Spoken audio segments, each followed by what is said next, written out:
Hello everyone, start करते हैं आज के वीडियो को। और आज के वीडियो में हम डिस्कस करने वाले हैं भारत के जो उन्होंने कदम लिए थे पाकिस्तान के अगेंस्ट, और उसके बाद क्या क्या हुआ, इन सारी चीज़ों के बारे में।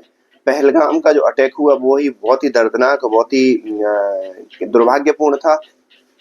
उसमें लोगों को मारा गया उनकी वाइफ के सामने, उनके परिवार वालों के सामने, और ये कहकर मारा गया कि आप पहले बिंदी हटवाई गई, फिर बोला गया कि अल्लाह अकबर का नाम लो, फिर उन्हें मार दिया गया। ये कई ऐसी खबरें निकलकर सामने आ रही हैं जिसमें उनकी जो निर्दयता है, क्रूरता है, उस चीज को बयान कर रही हैं। उसके रिटेलिएशन में भारत ने क्या किया कि जो इंडस नदी है उसका जो समझौता था भारत और पाकिस्तान के अंदर, उसको अभी के लिए क्या कर दिया, निलंबित कर दिया। और भी कई निर्णय लिए जिसमें पाकिस्तान को बैन कर दिया, पाकिस्तान के लोगों को बैन कर दिया, और साथ ही साथ उनके जो हाई कमिश्नर थे उनको भारत से निकलने को बोल दिया। ये सारी चीजें भारत ने अभी तक की।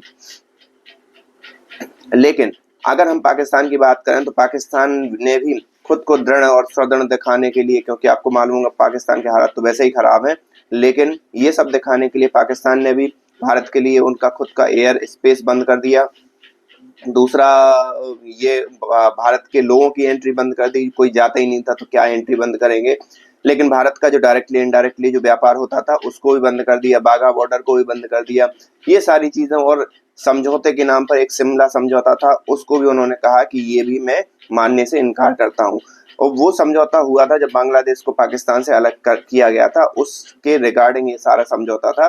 तो उसका भी कोई तुक नहीं बनता भारत के लिए, आप उस शिमला समझौते को अलग करो या ना करो। लेकिन ये जो इंडस वैली, इंडस रिवर वाला जो समझौता है, ये पाकिस्तान के लिए बहुत ही घातक सिद्ध होगा। अगर भारत के पास वैसे ही डैम है, अगर भारत उसका पूरा स्टोर कर लेता है पानी इंडस रिवर का, तो सीधी सी बात है पाकिस्तान की बैंड बच जाएगी। क्यों बैंड बच जाएगी? क्योंकि सारा का सारा जो उनके यहाँ खेती होती है, 80% खेती सिर्फ उसी पानी से होती है।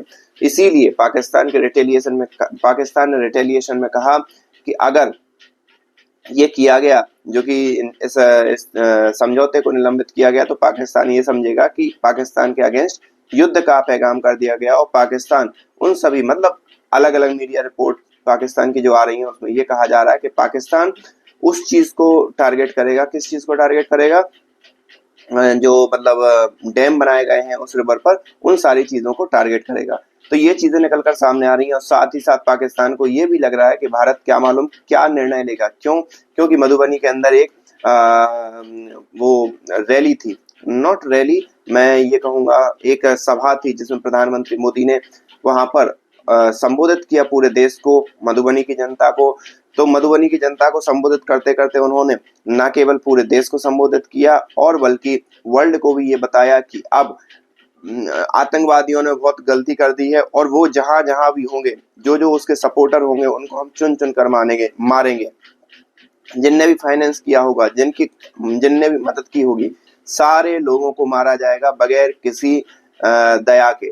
तो ये सारी चीजें एक प्रकार से प्रधानमंत्री मोदी ने बहुत ही फर्म निर्णय लिया, और इस चीज को लोगों के सामने रखा। अब आगे आने वाले समय में देखो होता है क्या। तो ये सब चीजों के लिए बने रहिए। मिलते हैं नेक्स्ट वीडियो में, तब तक के लिए थैंक यू।